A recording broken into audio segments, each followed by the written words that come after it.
What's going on, everybody? Welcome to a very special edition of the PrizePicks Pick Show. Today, we're not talking PrizePicks. We are talking Underdog because the Underdog PGA product is spectacular. The PrizePicks PGA product is the opposite of spectacular, and it's U.S. Open week. So we're going to hammer some picks to start. Let's do a little bit of scheduling talk. It will be myself on this show today, obviously tomorrow, and then Saturday you get Zach Wednesday, Thursday, Friday. That means Zach is on the show for both NBA Finals games and a 4-game WNBA slate on Thursday. You get to talk U.S. Open golf with me today and tomorrow. And you might think, hey, the tournament doesn't start till Thursday. Wouldn't you want to talk U.S. Open on Wednesday? No, because here's what's going to happen. We are going to hammer the best plays available today and tomorrow. Shout out to Underdog for already having a ton of U.S. Open picks up on the board, which means by Wednesday, all the best ones are going to be gone. So we're going to hammer them today. We're going to hammer them tomorrow. And then we will get Zach to talk basketball for 3 straight days. I'll be back on Saturday.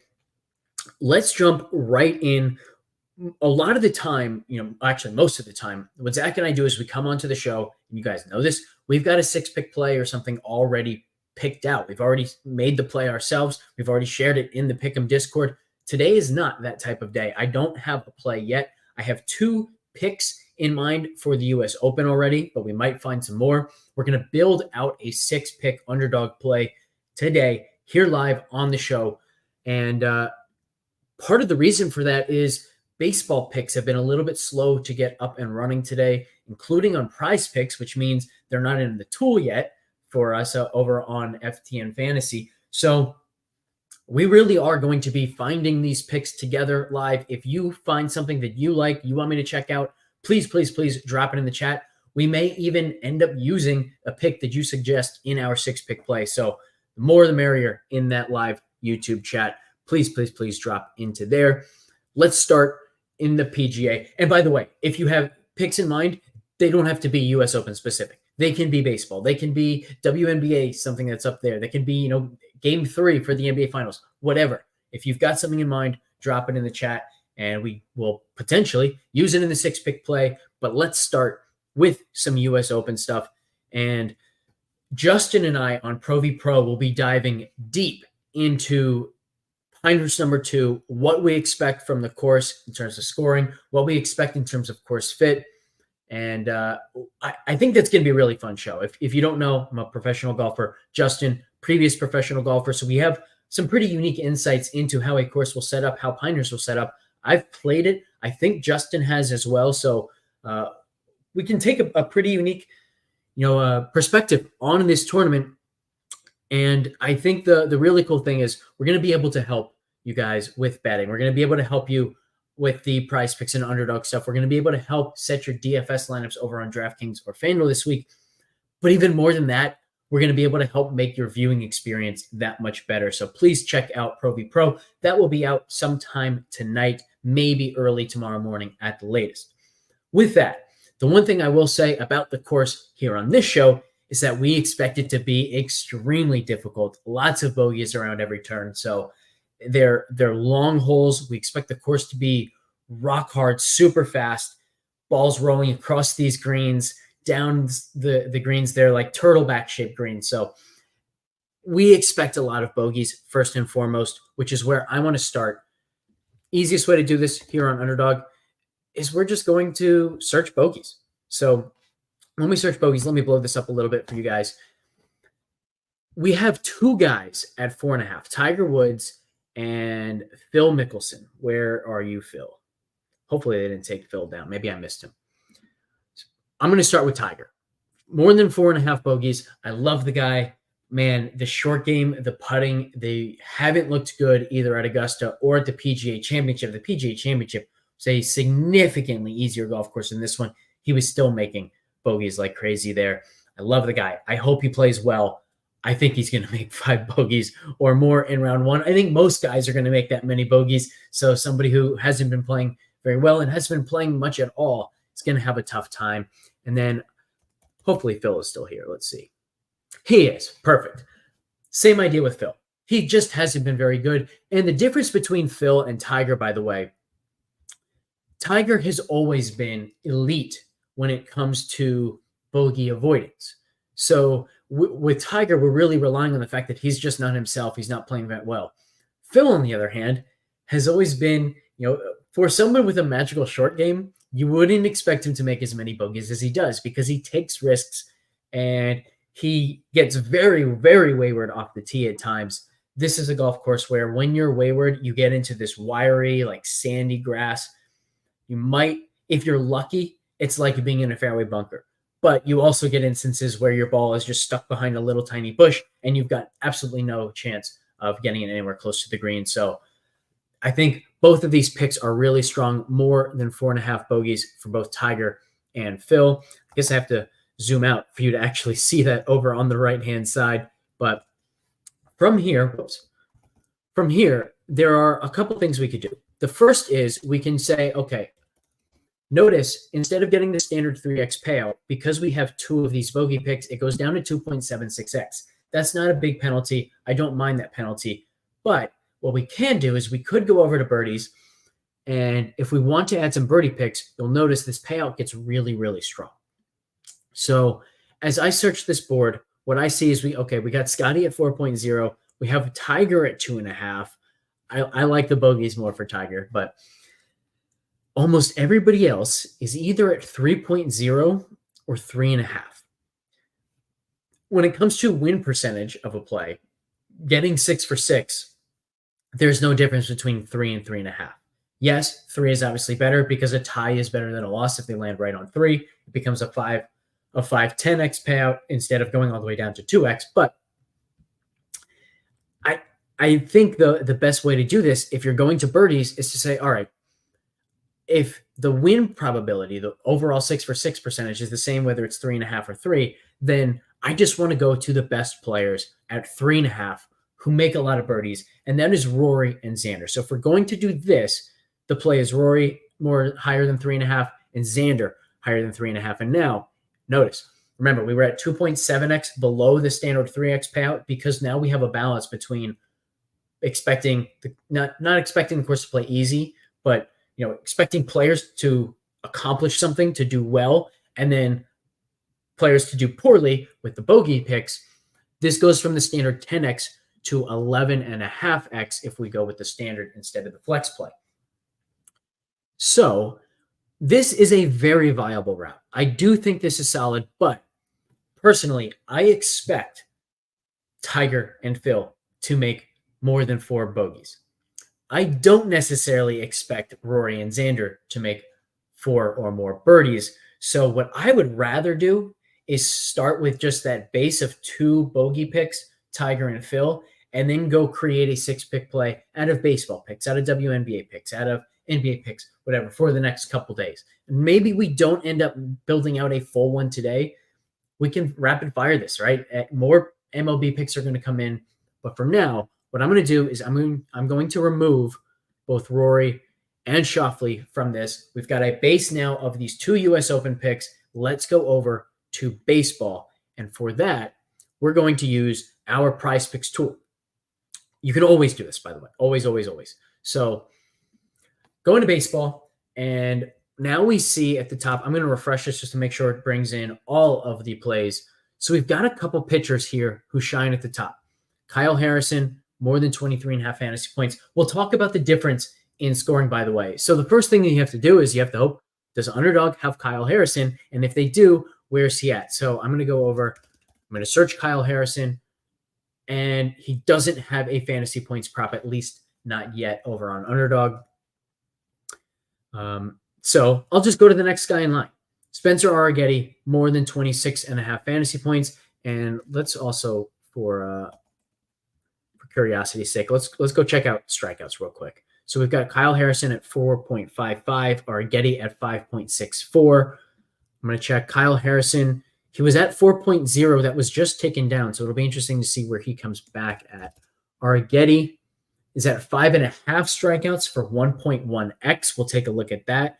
15.5 outs. He also has no fantasy point prop over on Underdog.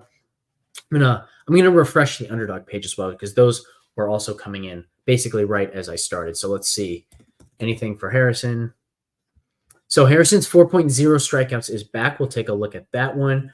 And then Arrighetti, 5.5 is still 1.1x. 4.5 is 0.75x. Don't think I'm going to like that. 6.5 is 1.75x. That one might be a little more interesting because he's been really boom or bust. Like he either has his stuff, has his command, or he doesn't. So we'll take a look at that 6.5 number as well. And then let's see. No fantasy point prop for him. I know there was a fantasy point prop for. Oh, where did he go? Oh, I'm in case. That's right. For Seth Lugo, I know he had one. So let's go with Lugo for a moment because I think this is going to be a pretty cool teaching point as well. So we've got Lugo at 57% to go higher than 27.5 fantasy points on PrizePicks. On Underdog, if we search Seth Lugo, we see he's at 28.5 fantasy points. So real quick, the way the scoring works on both sites is you get, it doesn't matter how many walks, base runners, hits, any of that you allow. All that matters are how many outs you record. You get 1 point for every single out. How many strikeouts you have. You get 3 points for every strikeout, and you lose 3 points for every earned run that you allow. And then there are bonus points for a win and a quality start. A quality start is a pitcher going at least 6 innings, giving up 3 or fewer runs. So on PrizePicks, the only difference in the scoring is that on PrizePicks, a win is worth 6, a quality start is worth 4. On Underdog, both are worth 5 points. 27.5 versus 28.5 is very, very little difference at all because the way the scoring works, again, we've talked about this concept of key numbers for these pitcher fantasy points because it's always more likely that a pitcher is going to go out at the end of an inning than in the middle of an inning. So there he's getting, let's say, basically that means we're counting by threes, right? Because a full inning is worth 3 outs, which is worth 3 points. And then every strikeout is worth 3. Every earned run loses 3. So we're counting by 3. So the key numbers end up being 21, 24, 27, 30, 33, etc. down 18, 15. You get the point. At 27.5 versus 28.5, there's very little difference because the key number that most often is going to come into play there, number 1, is 27 versus 30, 27.5, 28.5. They're both over that. So then you get into, okay, what happens with the bonus points? If Lugo lands on 24, so his outs, strikeouts, and earned runs land on 24, if he gets either a quality start or a win, on PrizePicks, he either goes to 28 or 30, which, as we know, is going to be more than the 27.5 on PrizePicks.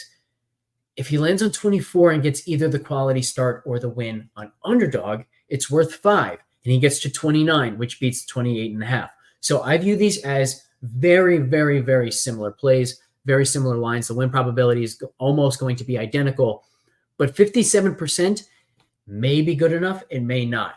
Remember, as we see here in the tool, we get this really interesting correlation. So Carlos Rodon is pitching for the Yankees. He's not available on PrizePicks, so we don't get to see exactly where he's at here. But I'm going to go take a look myself to see where we have him.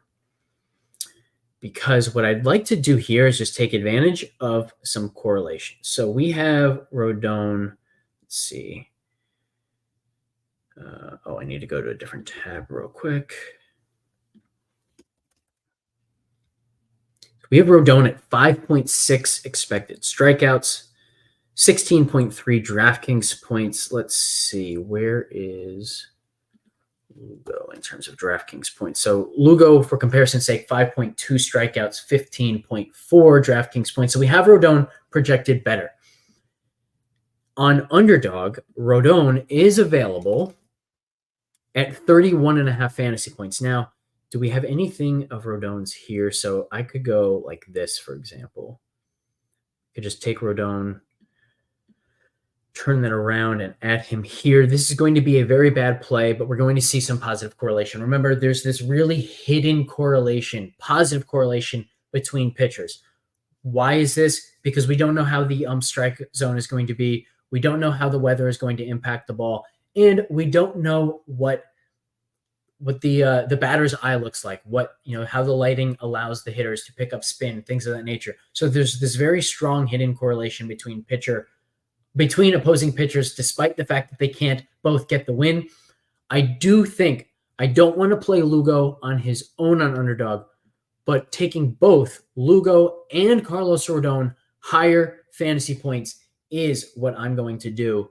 So we now have four. We have four in our play.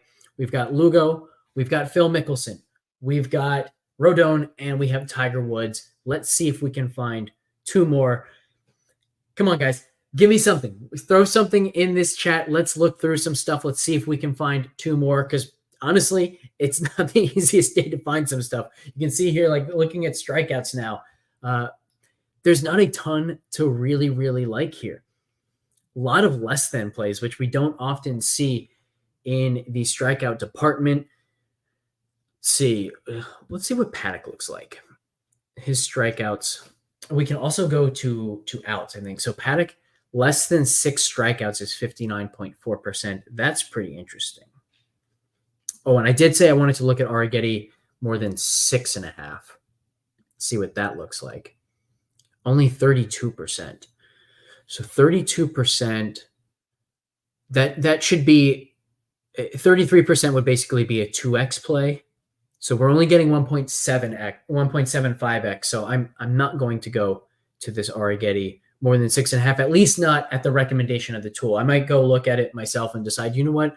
I think there's a little bit more variance than we're accounting for with Arrighetti because of how volatile he is specifically, and maybe I'll end up playing that one. But for now, I'm going to hold off. But Paddock less than 6. Let's see what he's at. I think he's still there on underdog. He is still at 6.0, so that's definitely an interesting one that we could take. Let's see. Do I want that? You know what? Let's go do this. Let's go check out the Filth leaderboard. I love doing this. Whenever I'm unsure about a pitcher, I go do a little bit of extra work, and I'm going to share this tab. This is a free tool now, by the way. If you haven't seen our Filth leaderboard, check this out. This is pretty awesome stuff. Very detailed breakdown of every pitch that every player throws, every pitcher throws, I should say, and some really great stuff around it. So here's Chris Paddock. And I like to bring this down. I don't think he has any extra pitches that are going to show up. But okay, so here's Paddock. He throws fastball about 42% of the time. It's a very good fastball. 121 Filth means it's 21% better than average. A 33.6% CSW on a fastball is pretty spectacular. He's only throwing at 93.3 miles per hour. Decent spin. Man, that CSW is just so strong. 12.2% swinging strike rate on a fastball, also pretty good. The problem is his off speed. He uses this changeup a lot. Historically, the changeup has been a very good pitch for him. It has not been good this year. Only 87 Filth, 13% worse than the average pitch. Only a 19.9% CSW. So that has been the problem pitch this season. Maybe he ends up throwing more sliders. It's been decent. 27.1% CSW is fine, but like some sliders get up upper 30s there. So super, super reliant on the fastball. The nice thing there is it is a pretty solid matchup with Colorado. But actually, so we like a less than play on him. So the fact that, his theoretically best strikeout pitch, the changeup, has been such an issue for him, maybe that is a sign that we should be selling high, I guess you'd put it, on Chris Paddock. Not that he's been great, but just selling Paddock and taking that less than play. So that's in there. Yeah, the Arrighetti at 5.5 at 1.1. So I don't think that's going to be great either. I did mean to check that out, though. So if we change this to 5.5, not 55, 5.5, I think this is going to be like 48, 49, something like that, 49.5%. Yeah, so it's not ideal. And by the way, the reason for that, 5.64, so slightly ahead, but the distribution always goes a little towards the less than side. So if you've got a projection slightly ahead, you're probably going to be slightly below 50%, as we see right here. You know what? I want to do something else real quick. So I've talked about Arrighetti being this like super volatile guy.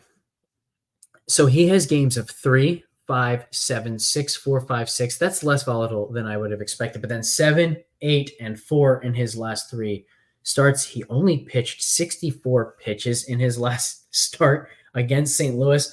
Don't really know what that was about. I actually had him on DraftKings, so that one hurt. The strikeouts have been there in those last 3 starts. Obviously, Oakland, Seattle, St. Louis, pretty good trio of teams to pick up some strikeouts, but it's not like San Francisco doesn't strike out. So maybe we'll end up giving a little bit more thought to that 6.5 number. I won't take the 5.5. If we're betting on him, we're basically saying when he's sharp, he's really sharp. In fact, let's go back to that filth leaderboard and show you exactly that. Arrighetti has some really good stuff. So it's got this cutter at 150, filth 105 on a 41% usage fastball, velo at 93.7, even more spin than Paddock gets on that fastball. That's a ton of spin on the cutter. Also a good amount of spin on both the curve and the sweeper. The curve at 115. So, and look at these CSWs, like 34.4% on his curveball. Compare that to the 27-something% on Paddock's slider, and you see why the strikeout upside is a lot higher for Arrighetti. And so here's Arrighetti throwing a very similar changeup in effectiveness to what Paddock is throwing. And he says, yeah, that pitch stinks. I'm only throwing this 5-6% of the time. Whereas Paddock is still trying to make it his primary, secondary pitch. That's why we don't really like Paddock at the moment.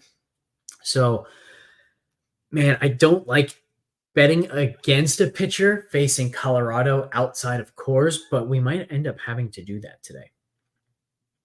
Hudson or Harrison under on strikeouts. Let's see. Let's get rid of that. So we have both Dakota Hudson and who is the other one? Harrison. Is that right? So Harrison, I don't think I'm going to take here because we haven't projected a 4.55. So if I was going to go either direction on Harrison, I believe it would be to the over. Let's see. Actually, 49.8%. So there you see the distribution change. So I don't really want either side of that. Dakota Hudson less than 3.5 is an interesting one. This is a very interesting one. 66.5%. Let's take a look at Dakota Hudson. This is interesting for a couple reasons.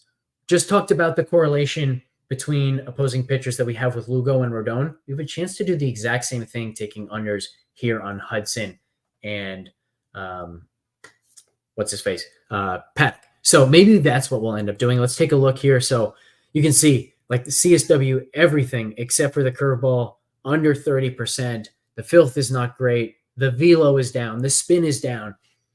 Hudson, obviously not a strikeout pitcher. I also want to check how much he's been pitching of late. Whoops. Dakota Hudson. So he had, okay, all right. So his pitch count is usually mid-low 80s, but he has topped off at 95 and 101. Total batters faced usually low 20s, but he has gotten to 26, 25, 24, 23. Let me see where we have his total batters faced projected. I just want to make sure that we're not projecting him at like 20 batters faced, and that's the reason why we're under. Whenever I see a super low number like this, that's always where my mind goes. We've got him projected to face 24 batters. And again, he's gone 25, 20, 23, 23, 24, 26, 21. So the 24 number seems, if anything, it's almost generous. So yeah, I think that's the move. I think we're going to go both Dakota Hudson less. So let's go back to the tool. Dakota Hudson less and Chris Paddock less. And let's see. So I was expecting a little bit of positive correlation. Maybe strikeouts, it's a little bit less than everything else since it's so much about the hitter environment. When we get to strikeouts, it basically just becomes about the ump's strike zone. I think this is negligible. Basically means it's not correlated at all. That negative 0.6 is nothing. That's just random variance in the simulations. But maybe there is a little bit of correlation here, especially if the ump strike zone is, a little bit unexpected, either favorable or unfavorable. So I think this is probably a little bit positively correlated. Certainly the idea of like whether the batter can pick up spin or not based on the lighting in the stadium, that will also show up here. So I think there's a little bit more correlation than what we have baked in here. And regardless, 59.4%, 66.5%, that's pretty good. So that's what we're going to do. We're going to go over to Underdog and we're going to make this the 6-pick play. So Paddock lower than 6 strikeouts and Dakota Hudson less 3.5. So this comes out to, let me share this tab. You see 24.38%. Can I make this so that you guys see the whole thing? You know what? Here's what I'll do. I'll just place this first. I can't put more than 87, okay? Let's do that then. So here's the pick. You guys can now see this. Nice and big. Tiger, higher than 4.5 bogeys or worse. Phil, higher, 4.5 bogeys or worse. Rodon, higher, 31.5 fantasy points. Lugo, higher, 28.5 fantasy points. Paddock and Dakota Hudson, lower than 6.0 and 3.5 strikeouts. This comes out to just under that 25x number. And the 5 of 6 is still better than what we would get on PrizePicks for a 5 of 6. So really like this 6-pick play. Shout out to both Frank and Detective Killis' $80 uniform pants for helping out here. And look, hopefully we get a really nice 6 for 6 here. Of course, if we hit on these baseball picks tonight, we will have to sweat a few more days before we know if we can close out the 6 for 6. But wouldn't that make round 1 that much more fun? Outside of the fact that we'd have to root against Tiger. Maybe Tiger could go like 6 birdies, 5 bogeys, and still be right there in the mix. Of course, that would be unlikely, but that'd be a lot of fun. And we can just root for Phil to make a 10 on every hole. That'd be fine. I don't care what he does. I'm very okay rooting against Phil Mickelson at this point. Thank you, everybody, for tuning in. Before we get out of here, if you've watched this, if you're here at this point, you probably are playing an underdog. We just built a 6-pick play there. But just in case you watched the show, but you haven't yet decided whether or not you want to join Underdog, you like the thought of it, this should really tip the scales. $250 free with your first-time deposit that is going to be matched. So get yourself over there. And yes, Chris Meany also dropped a bunch of NHL picks. You can mix and match those with the PGA picks.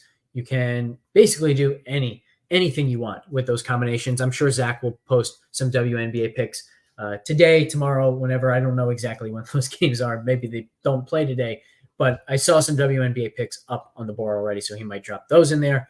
And I will continue throughout the day to look for some more U.S. Open picks. Thanks for tuning in. We'll catch you next time.